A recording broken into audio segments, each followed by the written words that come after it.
Okay, so now we're going to look at some graphs of quadratic functions.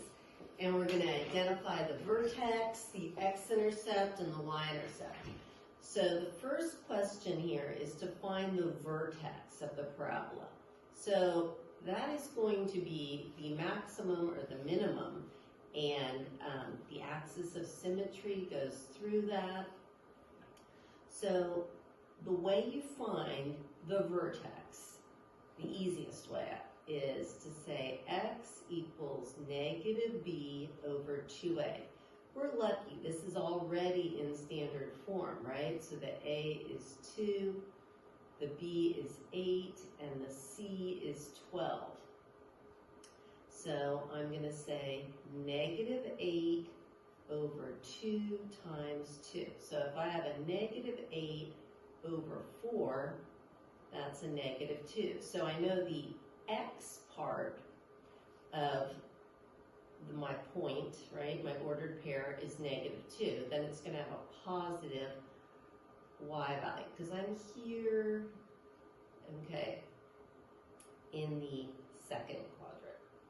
So if I go ahead and put in my x being negative 2, f of negative 2, and I'm writing this in function notation because it's saying I'm going to put in this expression an x of negative 2. So I'm going to have 2 times negative 2 squared plus 8 times negative 2 plus 12.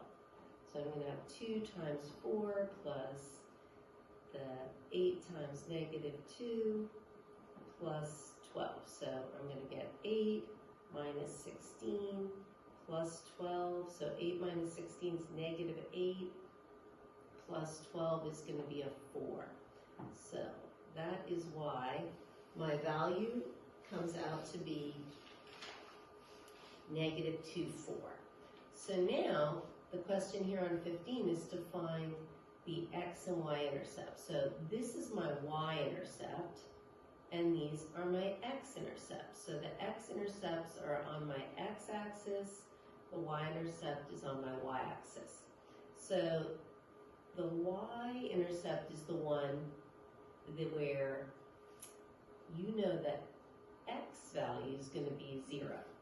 So one thing that's just really nice is it's easy to find. So if I put in the x being 0, I get that my y comes out to be negative 9. So it turns out it's always the c value when it's in standard form. Now when I find the x-intercepts, what's true about them is the y value is 0. So there's some x, then the y is 0. So I'm going to set my y equal to 0. Okay, and you can, at this point, I can factor that, and hopefully I recognize that it's a difference of squares. Perfect square minus perfect square. If you're good at recognizing that pattern, you're able to see this and say, oh, so using the zero product property, the two x's that would make this true are when x equals negative 3 and 3. So kind of filling those in here, those are my two x-intercepts. If you're not, confident recognizing that pattern, it's definitely okay to say, oh, my b value for this one is 0, and then go ahead and make a diamond where you say, oh, negative 3 and positive 3 add up to 0 and multiply to give me negative 9x squared. I just think it's a little bit easier if you can recognize that pattern. So then if we go ahead and now look, if we flip it over, or if you could have been printing on one side, we're going to graph a couple more of these. So the easiest way is find the vertex, and then depending on what your a value is, go from there. Or you can make a table. So it's all about finding the vertex. And again, this one's really friendly in that it's in standard form. So I say x equals negative b over 2a. My b value is a negative 2, so negative of negative 2 over 2 times 1, right? Because that's like an invisible 1. And I'm going to have 2 over 2, so that's a 1. So then when I put in 1, I'm going to get 1 squared minus 2 times 1 minus 7. So 1 minus 2 minus 7 is going to be 1 minus 2 is negative 1 minus 7. We get negative 8. So the vertex is going to be at 1, negative 8. So if I go ahead and count this out, there I am.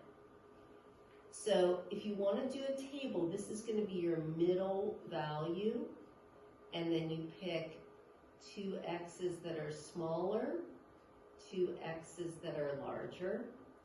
Okay, I think it's easiest to, if I know the vertex, right, my vertex is there at 1, negative 8, this parabola has an a value of 1. That means the shape of our parabola is exactly the same as our parent. So I can go out 1, up 1, out 2, up 4, out 3, up 9. I think you can do it this way, is a great way to do it. One of the nice things you notice here is, oh, my y-intercept is at negative 7, which is my c value, so I know I'm doing it right. But you can also put the values, each of these in. So if I say 0 squared minus 0 minus 7, and I could have done it with a 2, right? I would have had 4 minus 7. I'm just putting this x into the equation, right? If I put in a 3, I get 9 minus 6 minus 7. So that's going to be a negative 4. If I put in a negative 1, I get 1 plus 2 minus 7. I'm just putting these x's up into this equation.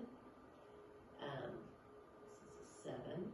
So 3 minus 7 is negative 4. And you'll always get matches for these y values if you've done it correctly because it's symmetrical. So if I look at this next one where I'm supposed to graph y equals negative 2x squared plus 5, this is the same thing. It's like my b value is a 0 because it's not there. So if I say x equals negative b over 2a, if my numerator's a 0, it's going to equal 0. So this one's really kind of friendly, right? Because when I put in 0, like we did when we were finding our y-intercepts, I'm going to get negative 2 times 0, which is 0 plus 5, right? So it comes out to be 5. So this parabola, it has the vertex here at 0, 5. And then if I pick x's that are smaller and x's that are bigger, I can put them into this equation. And so if I had a negative 2 times negative 1 times negative 1, which is a 1, plus 5, I'd end up with 3. Same thing here, negative 2 plus 5, I'd get 3. When I put in negative 2, I'm going to have a negative 2 times 4 plus 5, so that's a negative 8 plus 5, that's a negative 3. Okay, or the a value here was negative 2. So that means, as opposed to my parent parabola that goes out 1, up 1, okay, with an a value of negative 2, I go out 1, down 2. I go out 2, not down, not up 4, but down 8. And the reason is that negative 2 times 4. So I get the same values. And it's a really nice thing. Try to make your parabolas with at least 5 points really clearly defined. And again, so you find the vertex, and then depending on what the A value is, you would go ahead and draw it. Since we're